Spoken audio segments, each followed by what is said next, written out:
Money market क्या है? अब मनी मार्केट तो आप कहेंगे क्या है, तो होता ही है सारा मनी से तो हो रहा है। बैंक पे डिपॉजिट कराना, बैंक से उधार लेना, बैंक को पैसे देना, सर्टिफिकेट ऑफ डिपॉजिट लेना, ये सब कुछ ये मनी मार्केट ही तो है। लेकिन कुछ ऐसे इंस्ट्रूमेंट्स हैं जो कि इन चीज़ों के अलावा होते हैं। इंटर बैंक मनी ट्रांसफर में काम आते हैं, या बैंक को जब पैसा जरूरत होती है तो मार्केट से पैसे को रेज करने के लिए जब बैंक कोई इंस्ट्रूमेंट इशू करता है, that comes under money market. वैसे तो हम लोग सेविंग बैंक में जमा करा रहे हैं, हम लोग एफडी में भी जमा करा रहे हैं, लेकिन इसमें तो बैंक एहसान दिखाता है हमारे ऊपर। आप आए हो अगर अकाउंट खोलने के लिए तो हम ये करो वो करो, लाओ ये पैन कार्ड लाओ, ये दिस कार्ड लाओ, हमें तंग करता है, जबकि हम उसको उधार दे रहे हैं। तो अभी हमको इतना एहसान दिखाता है बैंक कि पता नहीं हमारे लिए क्या कर रहा है।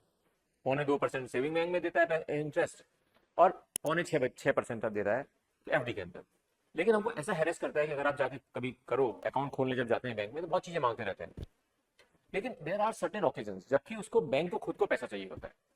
या तो बैंक बाजार में जाएगा, शेयर्स फ्लोट करेगा, या बॉन्ड फ्लोट करेगा, या फिर कुछ ऐसे अलग इंस्ट्रूमेंट्स हैं जो कि वो बैंक यूज करता है पैसा रेज करने के लिए। अब जितना पैसा उसको चाहिए उसके हिसाब से हायर इंटरेस्ट रेट भी पे करेगा, कुछ में लोअर रेट ऑफ इंटरेस्ट पे करेगा। लेकिन जब जब उसको पैसा चाहिए होगा उसको ज़्यादा इंटरेस्ट पे करना पड़ेगा। बस सिद्धांत जानते हैं कि जब बाजार में किसी चीज़ की डिमांड ज़्यादा होती है तो उसका इंटरेस्ट रिटर्न ज़्यादा मिलता है। अगर बैंक पैसा चाह रहा है तो बैंक को हायर रेट ऑफ इंटरेस्ट देना पड़ेगा। हम जब बैंक के पास जा रहे हैं लोन लेने के लिए तो हमको ज़्यादा रेट ऑफ इंटरेस्ट देना पड़ता है।